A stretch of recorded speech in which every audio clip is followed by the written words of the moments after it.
This is Per Diem. How do you do this? I'm not good at it. I really am not. Episode 1. This is Per Diem, episode 1. We're in New York. We're pumped up. We were just in Times Square. Yes. And we were on one of the billboards thanks to Guillaume. Mr. G. So this Per Diem episode 1, the paralyzing impacts of saying discovery and demo is the exact same thing. Let's do it back, shall we? Yeah. Let's break down the definitions of the words.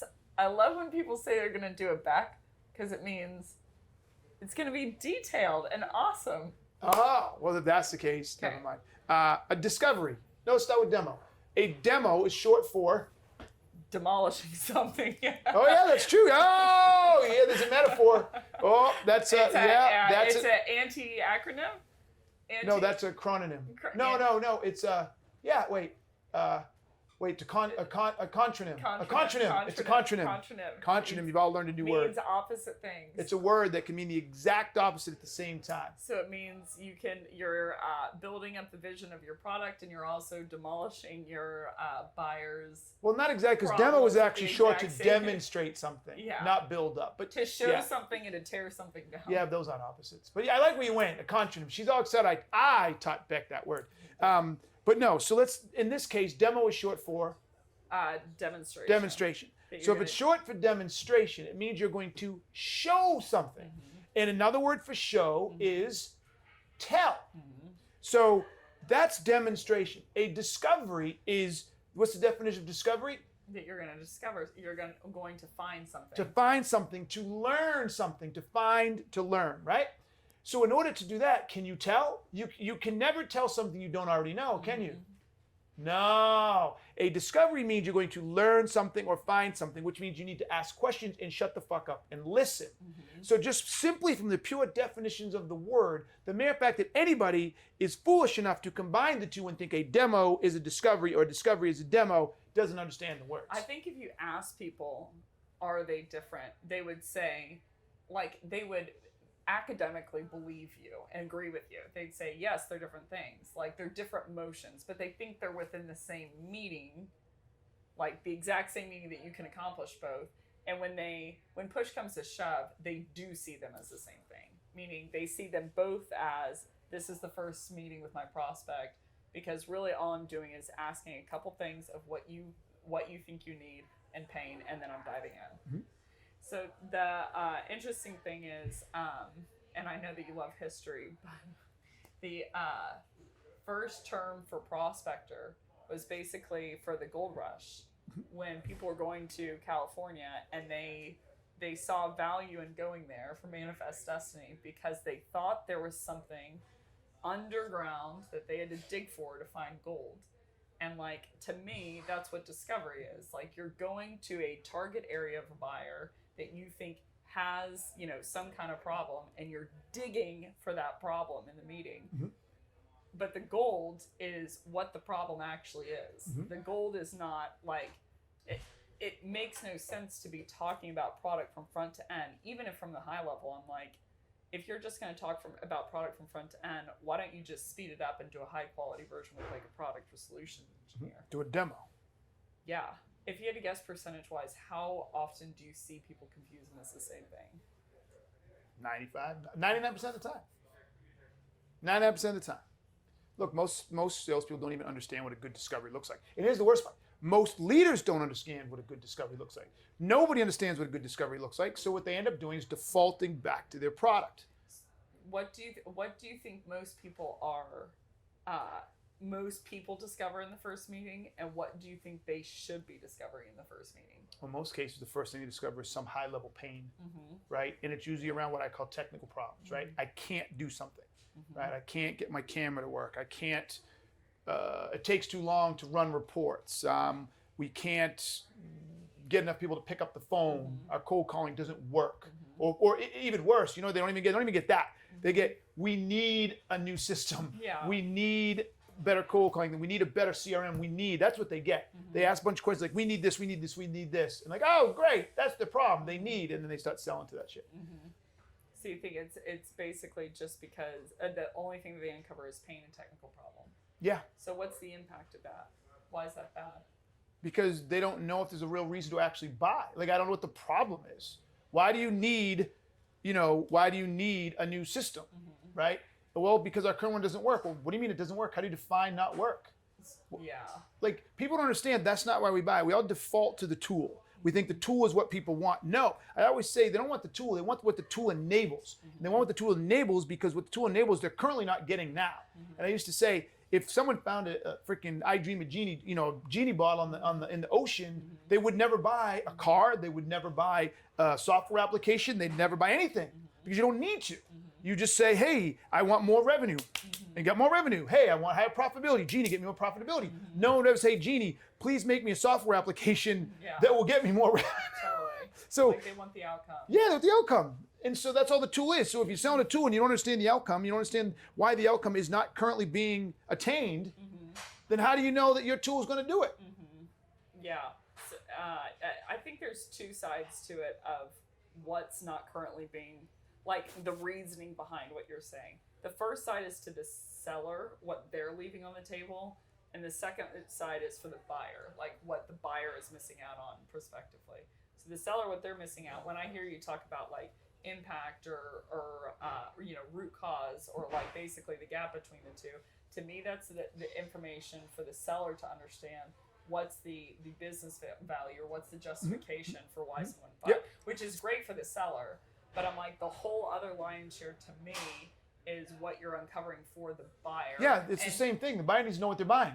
Right. Well, I think that most of how I view what you're uncovering for the buyer's perspective is to true up whether their purchase is the right purchase. Yes. Or not. Or their assessment of what's going on is accurate, so thus and therefore what they're buying is the right thing. They might not need the purchase that they asked for. They might not need a purchase at all. They might not need, they might be buying something completely different than the thing that they should be buying. And so from my They might be spending too much money, buying too much, or not spending enough and buying too little. Or the way they were thinking about deploying it was all wrong, or the instance that they were thinking about deploying it's all wrong. And I think that both are totally different, like their topics, you're right, they intertwine with one another, but I think both are important. And the really hard thing for me, like emotionally, when I see people selling like that, if you're thinking all about from the seller perspective, like I saw this post the other day, and I think I mentioned it to you, that basically someone said like, oh, you shouldn't sell based on need because then you can't competitively differentiate. And I'm like, yes, well, I agree with you because everyone's going to spout out the same different features, but you're still viewing it completely 3,000% selfishly of like how that impacts you as the seller. And I'm like, when I read this post, something in me changed. I feel like chemically that I'm like, this is how we're thinking about it. I'm like, how about not selling to need? Because if you ask a child, what do you need to become a responsible, educated, put together adult, they'd say, I need candy. Like, you're asking the wrong question, and you're asking someone who just doesn't know. So I'm like, when I saw that post, like something in me shifted or like almost broke, that I'm like, we're still viewing it even in that case. So like, it's a little better than normal, but you're viewing it as like, how can I sell more, or how can, like, what's the advantage to me as a seller? And I'm like, just it's seller-centric. Think about your buyer. Just think about them, and then need like completely shifts to where you see it as like, I want to understand what you say you need, and I want to understand why you say you need that. But like, there's a 95% chance that as the adult that cares about you, that I'm going to say, okay, I understand your goal here, and I understand X, Y, and Z, and that's why I'm saying, like, once I understand root cause, once I understand impact, like people even ask, like, well, how's it impacting you at the org today? And I'm like, even if they say that they know, there's a huge chance that they're wrong, and they might not know all of the impacts that are going to happen to them. But you, as the expert, should be thinking about that. So I'm like, there's two whole different sides to me in that piece, and I feel like 99.9% of sellers are going to walk in that door and they're going to say like, hey, here's my product. And I'm like, it's not only unethical, but it's such a missed opportunity to really have your buyers back. Credibility, you can't gain credibility either.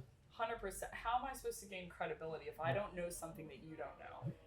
Yeah, exactly. Right? Yep. So Yep. like if I go to a doctor and they're like, what's wrong with you? What's causing it? I'm like, didn't you go to med school? Like, didn't you? So I feel like that's the lion's share of the problem of like. Well, also what it does is it doesn't allow you to recommend. So at a sales growth company now, we don't do proposals anymore.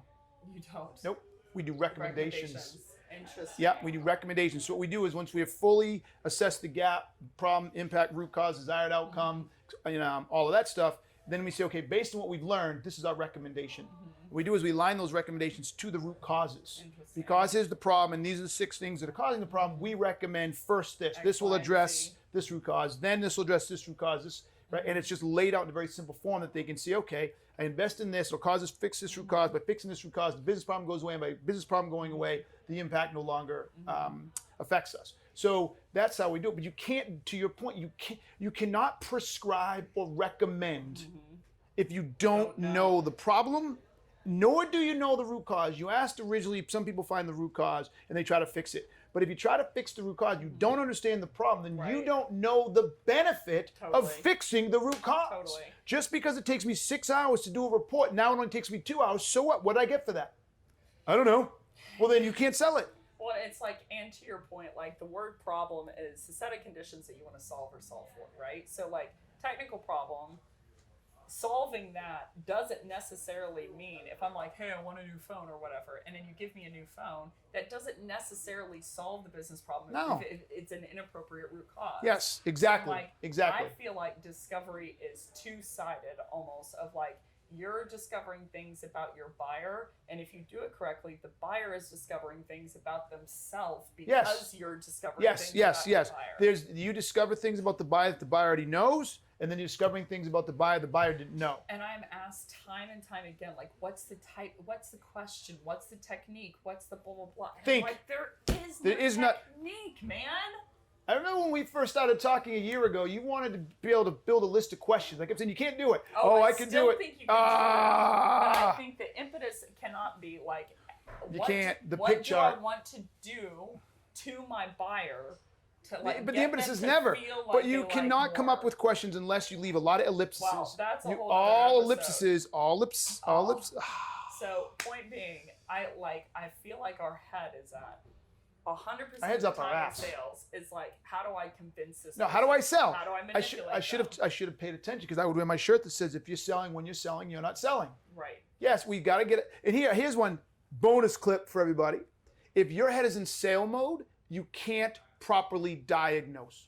It creates a mental block. If you're thinking about, how do I get this person to buy something? How do I get this person to focus on my product? Even if you're trying to do a good discovery and learn, you can't, because that prevents you from being open enough to explore, because you're pushing it through the filter of your product. So the interesting thing when you bring that up, and I'll say this and then we can probably wrap it up, but I think about the relationship between people who are in pharmaceutical sales and then actual doctors. And the relationship legally is supposed to be that they don't intertwine, because the doctor shouldn't be paid or encouraged to push a certain medication, because then they're going to start asking patients questions in a certain way, trying to find this pain that, a problem that may or may not exist, so that they can push medication. And I'm like, that's an illegal practice, an illegal medical practice. And it's like, it's like we're the pharmaceutical sales rep, and then we're going straight in with the patient.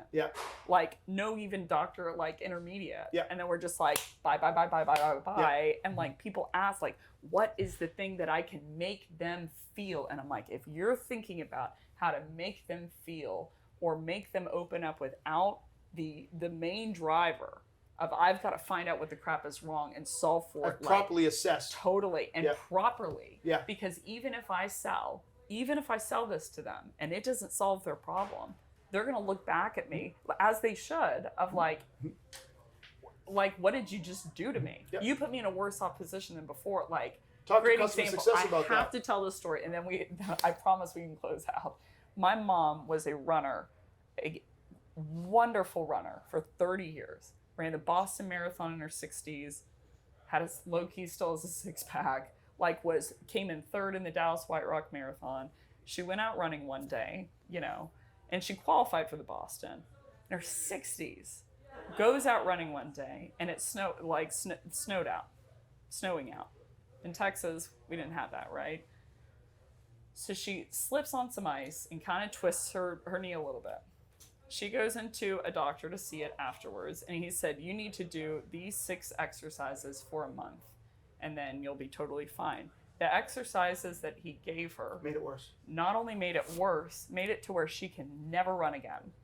Because he didn't properly diagnose. Correct. Because he didn't do an x-ray, he didn't ask enough questions, he didn't... And she said that. She said she came in and it felt like he didn't care to ask her enough questions. To understand and properly. he was just prescribing. And I know what it because is. of that, Mhm. my mom, who was like every single day a runner, can never run again because of what one guy decided to do.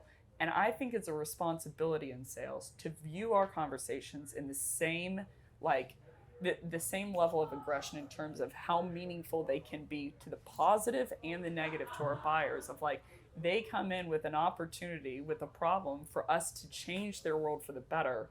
And do we make it much better, or do we make it so they can never run again based on one conversation? I agree. Good story. Discovery and demo aren't the same thing. No, not even close. That's it. What is this per diem? Episode 1. We're in New York. Episode 1 in New Episode York. 1. Per diem. This is it.